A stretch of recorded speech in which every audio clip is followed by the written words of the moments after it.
जय माता दी सभी को। स्वागत है आप सबका मेरे इस YouTube चैनल पर। अपनी आज की इस वीडियो में हम बात करने वाले हैं कि जिस भी मनुष्य के ऊपर अगर वो शक्ति आ रही है और अगर वो शक्ति नाराज है तो आपको किन किन प्रॉब्लम्स का सामना करना पड़ेगा। तो चलिए वीडियो को शुरू करते हैं। तो देखिए, अगर आपके ऊपर कोई भी सवारी आ रही है और अगर सवारी आपसे प्रसन्न बिल्कुल भी नहीं है, अगर वो आपसे किसी भी प्रकार से नाराज़ है, तो आपको क्या होगा? आपके घर के अंदर जो है प्रॉब्लम्स बढ़नी शुरू हो जाएंगी। आपके घर के अंदर कोई भी शुभ कार्य बिल्कुल भी नहीं होगा। आप ये देखेंगे आपको फाइनेंशियल इश्यूज काफ़ी हद तक बढ़ जाएंगे और जो एक्सपीरियंसेस आपको पहले हुआ करते थे वो एक्सपीरियंसेस बिल्कुल ही बंद हो जाएंगे होने। आपको जो चीज़ें पहले ही पता चल जाती थी कि अगर कुछ होने वाला है, पहले ही महसूस हो जाती थी, तो वो चीज़ें बिल्कुल ही बंद कर दी जाएंगी, क्योंकि पीछे से ही सब कुछ चलता है। अगर माँ की इच्छा होती है तो ये आप हर एक चीज़ कर सकते हैं।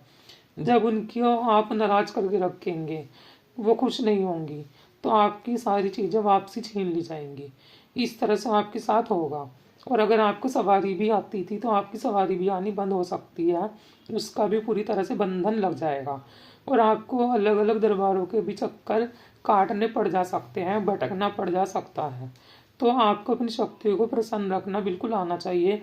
अगर आप उनको भोग नहीं देंगे समय समय से तो भी वो आपसे नाराज हो सकती हैं। तो आपको ऐसी गलतियां बिल्कुल भी नहीं करनी है। और अगर आपके ऊपर कोई भी सवारी आती है तो आपको उसका मान और सम्मान जरूर करना चाहिए। और अगर आपकी सवारी आपसे नाराज है तो आपको ये देखना पड़ेगा कि आप बीमार होने भी शुरू हो जाओगे। आपके घर में जो फैमिली मेम्बर्स हैं वो काफ़ी लंबे तक बीमार होने स्टार्ट हो जाते हैं, क्योंकि जब वो सवारी आती है तो आपको अपने कर्मों को भी बैलेंस करना पड़ता है और आपको अपने कर्मों को भी सुधारना पड़ता है। अगर आप गलत कर्म में लगे हो, मान लीजिए आपको किसी भी चीज़ का एडिक्शन है, एडिक्शन किसी भी चीज़ से रिलेटेड हो सकता है। ये नहीं कि आप शराब पी रहे हैं, सिगरेट पी रहे हैं, इसका ही एडिक्शन है। एडिक्शन मीठा खाने का भी हो सकता है, झूठ बोलने का भी हो सकता है और चुगली चपाटी करने का भी हो सकता है। 10 जनों के बीच में बैठकर अगर आप किसी की चुगली कर रहे हो, निंदा कर रहे हो, तो ये भी एक रीज़न हो सकता है कि आपकी शक्ति आपसे नाराज़ हो जाए। आपको अगर झूठ बोलने की आदत है बार बार किसी भी बात पर, तो ये भी एक रीज़न है कि आपकी शक्ति आपसे नाराज़ होगी ही होगी। क्योंकि जो शक्ति आ रही है वो अपने जैसा ही आपको बनाती है। आपको अपना व्यक्तित्व, अपना बिहेवियर, अपना नेचर बिल्कुल उनके अकॉर्डिंग ही बनाना पड़ता है। और अगर आप इसके अंदर गलती करते हैं तो आपको फिर भुगतना भी पड़ता है। अगर आप सुबह देर से उठते हैं, पूजा पाठ नहीं करते हैं, आलस करते हैं कोई भी कार्य करने में, तो भी आपकी शक्ति आपसे रुष्ट होती है। तो अगर आप किसी बड़े बुजुर्ग का अपमान करते हैं, उनकी सेवा नहीं करते हैं, दान नहीं करते हैं, पुण्य नहीं करते हैं, कुछ नहीं करते हैं, तो भी आपकी शक्ति आपसे नाराज होती ही होती है। तो आपको हर एक चीज़ में खरा उतरना ही पड़ता है, हर एक कार्य को अच्छे से करना ही पड़ता है। ये नहीं कि आपके अंदर शक्ति आ गई और आप उसका घमंड ले रहे हैं।